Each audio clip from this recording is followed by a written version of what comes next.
Hello and welcome everybody to another episode of Books and Bites. Today, we're diving into a classic of Chinese philosophy, Okay. the Zhōngyōng. Okay.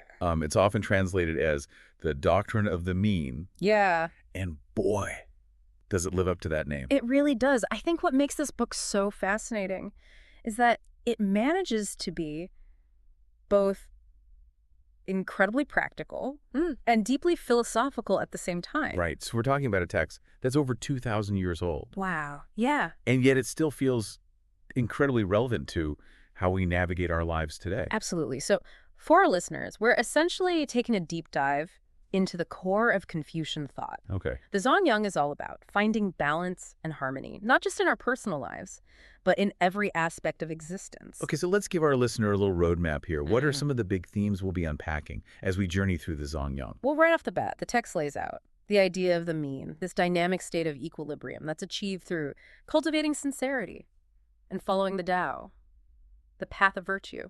Right, and this isn't some passive state of being. It is. The Zhōngyōng really emphasizes the need for constant self-cultivation, for actively striving to align ourselves Yes. with this principle of balance. Exactly. It's about recognizing that.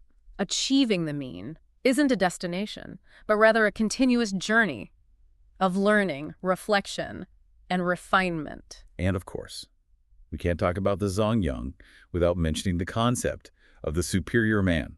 Right. This is Yeah. the Confucian ideal Cool. of the individual who embodies the mean. Yes, and the text contrasts this ideal with the mean man who acts contrary to the mean. It's a powerful distinction that highlights the importance of conscious choice Mhm. and deliberate effort in shaping our character. So it's not about being born perfect, Yeah, but about making choices Huh. that lead us towards balance and harmony. right. And the Zhōngyōng doesn't shy away from the fact that this can be a pretty tough path to walk. Absolutely. The text acknowledges Yeah. the challenges of maintaining the mean, even for the wisest individuals. Which makes it all the more inspiring when we encounter those historical figures Yeah. who did manage to embody this principle in their lives. The Zhōngyōng highlights some fascinating examples, like the sage King Shan Right. and the philosopher Hui. Yes, and their stories really bring the text to life. They demonstrate that the mean isn't just some abstract philosophical concept, Yeah. but something that can be lived and embodied. And ultimately, Yeah. the Zhōngyōng connects this idea of personal balance to the larger cosmic order. Right. It suggests that the mean isn't just a human ideal, Yeah. but a principle that governs the Yeah. entire universe. Exactly. It's this interconnectedness, this sense of harmony between heaven, earth, and humanity that makes the Zhōngyōng such a profound and enduring work. So with that overview in mind, let's dive right into the text. Okay. The Zhōngyōng opens with a really powerful statement about the nature of heaven and our place within the cosmos. Yes, it sets the stage for everything that follows. The opening lines declare, what heaven has conferred is called the nature. An accordance with this nature is called the path. The regulation of this path is called instruction. Okay, so we're starting with some fundamental definitions. Heaven gives us our nature, and following that, nature is the Tao, the path of virtue. And the cultivation of this path is what the Zhōngyōng calls instruction. Precisely. And right away, we see this emphasis on alignment, on living in accordance with our true nature. It's like saying that we're all born with this innate capacity for goodness and balance, and the Zhōngyōng is going to guide us on how to cultivate that potential. Exactly. And it's not just about passively accepting what heaven has given us. The text emphasizes that we need to actively engage in this process of self-cultivation. And that's where the concept of the mean comes in. Right. The Zhōngyōng defines the mean as the unchanging standard, the principle of balance and harmony. That underlies all things. Okay. And it goes on to say that he who keeps the mean is unmoved. Okay, so it's about finding that center point, that sweet spot, where we're not swayed by extremes. Precisely. It's not about suppressing our emotions or denying our nature, but rather about finding that perfect balance where we're not ruled by our desires or passions. It's like walking a tightrope. It takes constant effort and attention to stay balanced. That's a great analogy. But the reward is a sense of stability and peace, and the Zhōngyōng doesn't sugarcoat the difficulty of this path. Right. It's one thing to understand the concept of the mean, but quite another to actually embody it in our lives. Exactly. And the text acknowledges that the path of the mean is untrodden. It's a challenging path. Yeah. But it's also the path that leads to true fulfillment and harmony. And this is where the figure of the superior man comes into play. Yes. So Zhōngyōng sets up this ideal of the individual who not only understands the mean, but actually lives it. And I think one of the most famous passages in the book really captures the essence of the superior man. Yeah. The superior man embodies the course of the mean.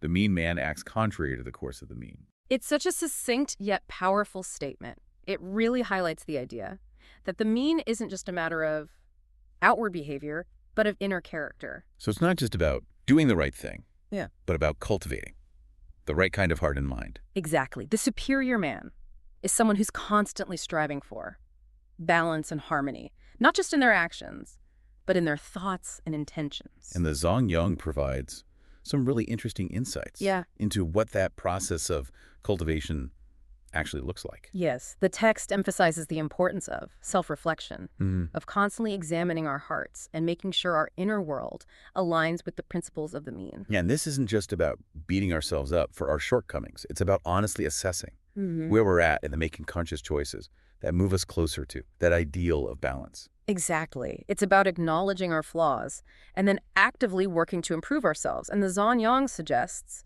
that this process of self-cultivation is not only beneficial for the individual, but for society as a whole. Right, the text argues that when individuals embody the mean, it creates a ripple effect that spreads outwards, leading to greater harmony and order in the world. It's a beautiful and inspiring vision. It really is. And I think it's what makes the Zhōngyōng so compelling. And I think it speaks to a deep human longing for balance and harmony, both within ourselves and in the world around us. So we're starting to see how this idea of personal balance, this inner harmony, connects to a larger vision of social and even cosmic order. Right. And the Zhōngyōng really drives this point home by connecting the mean to the concept of sincerity. Okay, sincerity. Now, I think most people would associate sincerity with honesty, with being genuine. But it seems like the Zhōngyōng takes this concept to a whole other level. It absolutely does in this text. Sincerity isn't just about being truthful. It's about a much deeper alignment with the Tao, with the very essence of reality. So it's about being true not just to yourself, but to something much greater. Exactly. The Zhōngyōng suggests that when we cultivate sincerity, we tap into a power. Okay, now that's where it gets really intriguing. What kind of power are we talking about here? Well, the text describes some pretty remarkable abilities that come with perfect sincerity. For instance, it says that the sincere person can foreknow events and understand others completely. Well, wait a minute. Are we talking about psychic powers here? Not quite. It's not about supernatural abilities in the conventional sense. It's about a heightened awareness, a deeper understanding of the interconnectedness of all things. So it's more about tapping into a universal wisdom or intuition. Exactly. The Zhōngyōng suggests that when we're truly sincere, we align ourselves with the natural flow of the Tao, and that gives us access to a kind of knowledge that's beyond our ordinary perception. So it's not about magic, right, but about a profound understanding of the way things work, the way the universe operates. Precisely. And this connection between sincerity and cosmic awareness is further emphasized in the text description of the sage. Right, the sage is like the ultimate embodiment of someone who's achieved perfect sincerity. And the Zhōngyōng describes the sage in some pretty extraordinary terms. It does. It says the sage knows the coming changes of things before they have begun to develop. Their virtue is complete and their brilliance shines forth. It almost sounds like they're superhuman. Well, in a way, yes. The sage represents the full realization of human potential, the embodiment of perfect balance and harmony. And it's all rooted in this profound sincerity, this deep alignment with the Tao. Exactly. But even if we're not all destined to become sages, the Zhōngyōng offers guidance on how we can cultivate sincerity in our own lives. So how do we actually do that? Where do we even begin? Well, the text emphasizes the importance of self-cultivation, of constantly striving to improve ourselves morally and intellectually. Right. It's not just about thinking good thoughts. It's about taking action, putting those principles into practice. Exactly. The Zhōngyōng suggests that we need to examine ourselves and make sure our thoughts, words, and deeds are aligned with the mean. And this isn't a one-time thing. It sounds like a lifelong process of learning, reflection, and refinement. It is. And the text acknowledges that it's not always easy. It says that the superior man never rests in his pursuit of the mean. So it's about perseverance, About about never giving up on that pursuit of balance and harmony. Right. And the Zhōngyōng gives us some really practical advice on how to stay the course. Like what? What are some of the things that suggest we do? Well, it talks about the importance of finding role models, of studying the lives of those who've embodied the mean. So looking to historical figures like Shen, who we talked about earlier, Right. as examples of how to live a balanced and virtuous life. Exactly. And it also emphasizes the importance of ritual and tradition as a way of cultivating good habits and reinforcing moral principles. Right. We briefly touched on this earlier with the concept of li, Right. ritual propriety. Exactly. And the Zhōngyōng goes into quite a bit of detail about how li can help us embody the mean in our everyday lives. So it's not just about empty rituals.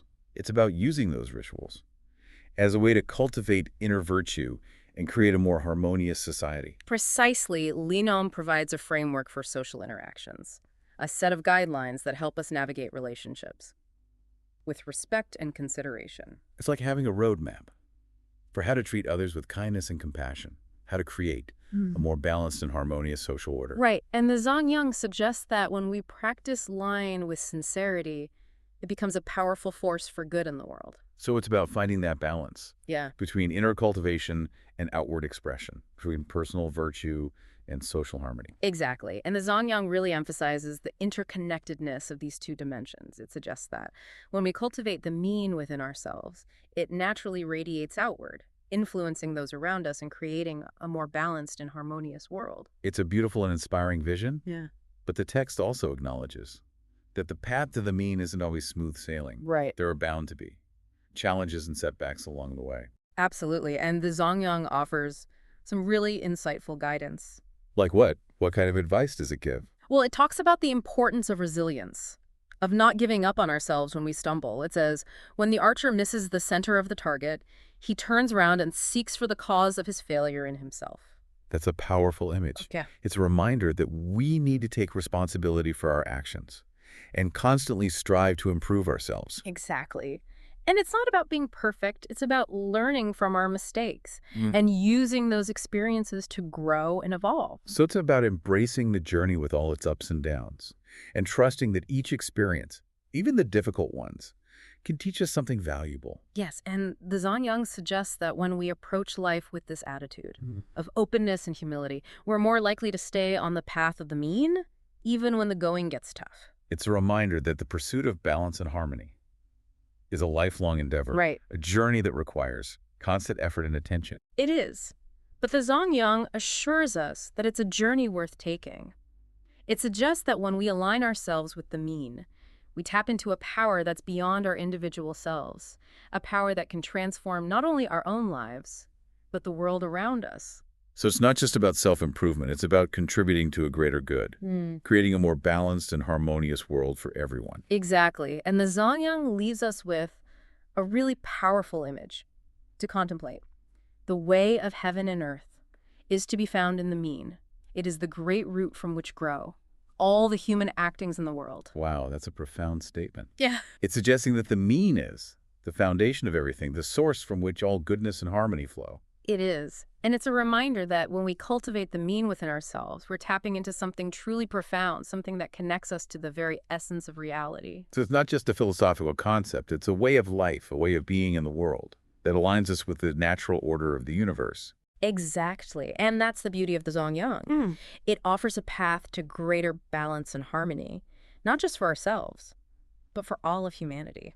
It's amazing to think that a text written centuries ago can still have so much relevance to our lives today. I know, right? And, you know, as we've been talking about the Zhōngyōng, I keep coming back to this idea of sincerity as a kind of superpower. It really is a central concept, isn't it? And I think the text does a brilliant job of showing us that sincerity is more than just a feeling or an intention. Right. It's a force, an energy that can shape reality. It's not just about being honest with others, it's about aligning ourselves with Right. a deeper truth, with the Tao itself. Exactly. And the Zhōngyōng suggests that when we achieve this level of sincerity, we tap into a power that can transform not only our own lives, but the world around us. I think one passage that really captures this idea is where it talks about the influence of the Yeah. perfectly sincere person. It says that all things will be affected by him. and he will change them. It's a pretty bold statement, right? It's suggesting that sincerity can actually alter the course of events, that it has a tangible impact on the world. So it's not just about feeling good or having a clear conscience. It's about aligning ourselves with Right. a power that can actually make a difference. Exactly. And this is where the Zhōngyōng connects the concept of sincerity to the idea of heaven's mandate. Okay, now that's a big one. The mandate of heaven is a core concept in Chinese political thought, Yeah. and it basically legitimizes the ruler's authority as being divinely ordained. Right. And the Zhōngyōng suggests that the mandate of heaven is Yeah. not something that's arbitrarily bestowed. It's earned through sincerity, through aligning oneself with the Tao. So it's not just about Yeah. power or lineage. It's about embodying those principles of balance and harmony Right. that we've been talking about. Exactly. The text says that. He who possesses sincerity is he who, without effort, hits what is right and apprehends without the exercise of thought. Oh. It's suggesting that when we're truly sincere, Okay. Our actions naturally align with the will of heaven. So it's about trusting that when we're in tune with the Tao, the right path will unfold before us effortlessly. yes, and this doesn't mean that we don't have to make choices or put in effort. It's about approaching those choices and efforts from a place of deep alignment with the principles of the mean. It's like saying that when our inner compass is calibrated to the Tao, we're able to navigate the complexities of life with greater clarity and wisdom. Exactly. And the Zhōngyōng offers some really practical advice. Like what? Yeah. What are some of the specific things it recommends? Well, it talks about the importance of self-cultivation.